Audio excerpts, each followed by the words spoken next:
the 46th President of the United States of America, Joe Biden.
Please welcome the 46th President of the United States of America, Joe Biden. John, how are you? Please, sit down.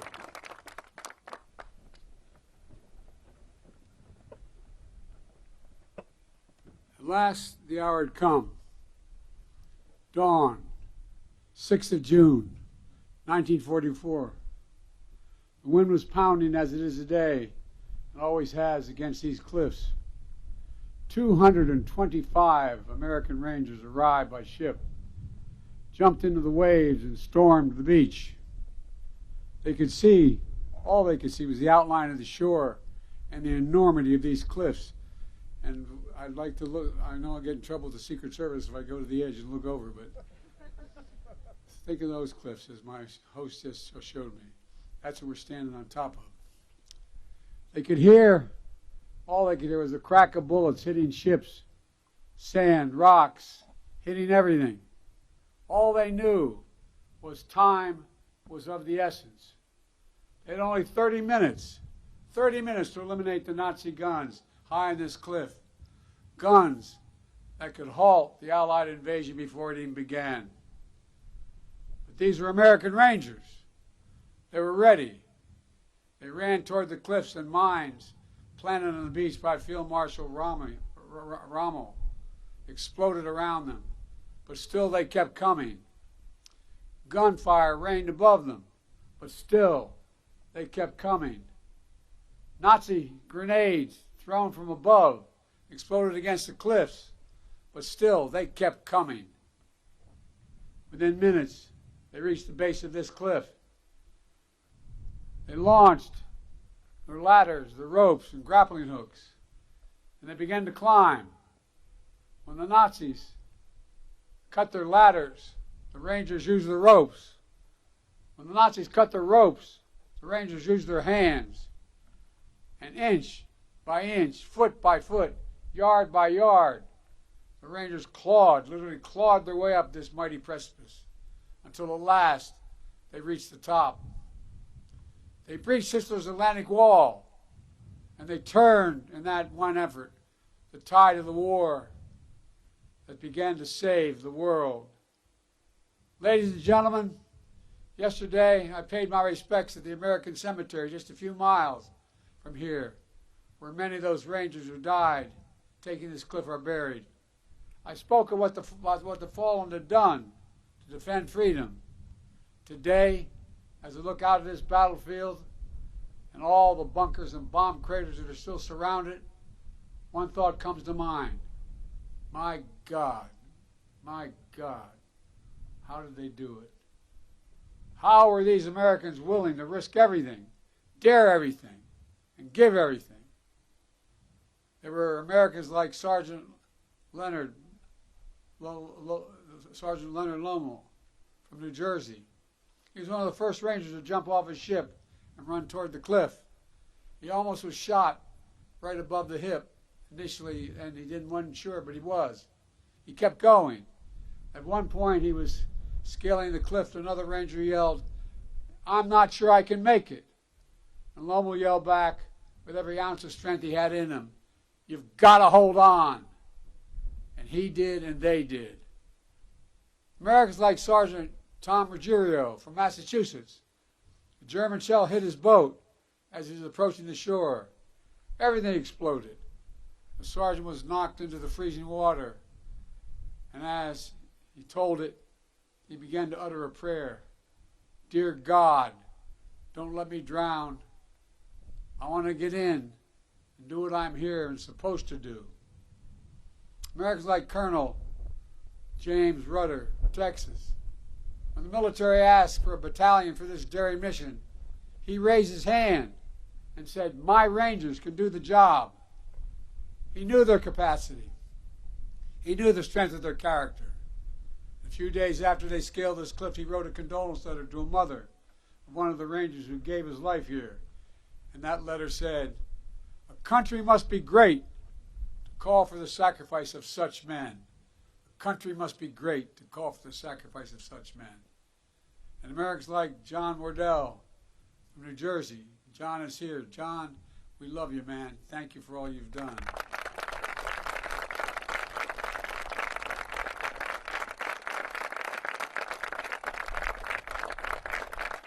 Deserve that and a lot more, John. Just 18 years old, he deployed to this cliff to replace the surviving Rangers on that D-Day invasion. He would go on to fight across France and Germany. In early December 1944, during one of those battles, shrapnel pierced his skull. But by Christmas, he was back, fighting with his unit. And here's what he said about what the notes he kept at that time. He said, "Knowing that my buddies and I always looked out for one another. That's why he came back. That's why he fought so hard to get back. He always looked out, and his buddies looked out for one another." When we talk about democracy, American democracy, we often talk about the ideals of life, liberty, pursuit of happiness. What we don't talk about is how hard it is. How many ways we're asked to walk away, how many instincts are to walk away. The most natural instinct is to walk away, to be selfish, to force our will upon others, to seize power, never give up. American democracy asks the hardest of things, to believe that we're part of something bigger than ourselves. So democracy begins with each of us. It begins when one person decides there's something more important than themselves. When they decide the person they're serving alongside of is someone to look after. When they decide the mission matters more than their life. When they decide that their country matters more than they do. That's what the Rangers at Pointe-du-Hoc did. That's what they decided. That's what every soldier, every Marine who stormed this beaches decided. A feared dictator had conquered a continent, had finally met his match. Because of them, the war turned. They stood against Hitler's aggression. Does anyone doubt that they would want America to stand up against Putin's aggression here in Europe today? They stormed the beaches alongside their allies. Does anyone believe these Rangers would want America to go it alone today? They fought to vanquish a hateful ideology in the 30s and 40s. Does anyone doubt they wouldn't move heaven and earth to vanquish hateful ideologies of today? These Rangers put mission and country above themselves. Does anyone believe they would exact any less from every American today? These Rangers remembered with reverence those who gave their lives in battle. Could they or anyone ever imagine that America would do the same, wouldn't do the same? They believed America was the beacon of the world. I'm certain they believed that it would be that way forever. You know, we stand today, where we stand was not sacred ground on June the 5th. But that's what it became on June the 6th. The Rangers who scaled this cliff didn't know they would change the world, but they did. I've long said that history has shown that ordinary Americans can do extraordinary things when challenged. There's no better example of that in the entire world than right here at Pointe-du-Hoc. Rangers from farms and cities in every part of America, from homes that didn't know wealth and power. They came to a shoreline that none of them would have picked out on a map. They came to a country many of them had never seen, for a people they had never met. But they came. They did their job. They fulfilled their mission. And they did their duty. They were part of something greater than themselves. They were Americans. I stand here today as the first president to come to Pointe-du-Hoc when none of those 225 brave men who scaled this cliff on D-Day are still alive. None. But I'm here to tell you that with them gone, the wind we hear coming off this ocean will not fade. It will grow louder as we gather here today. It's not just to honor those who showed such remarkable bravery on that day, June 6, 1944. It's to listen to the echoes of their voices, to hear them, because they are summoning us, and they're summoning us now. They ask us, what will we do? They're not asking us to scale these cliffs, but they're asking us to stay true to what America stands for. They're not asking us to give or risk our lives, but they are asking us to care for others in our country more than ourselves. They're not asking us to do their job. They're asking us to do our job, to protect freedom in our time, to defend democracy, to stand up aggression abroad and at home, to be part of something bigger than ourselves.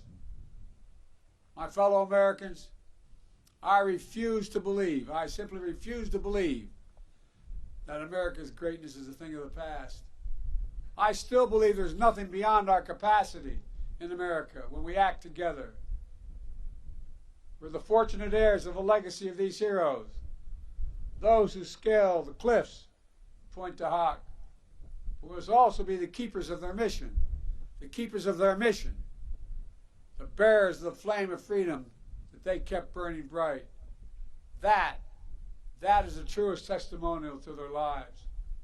Our actions every day to ensure that our democracy endures and the soul of our nation endures.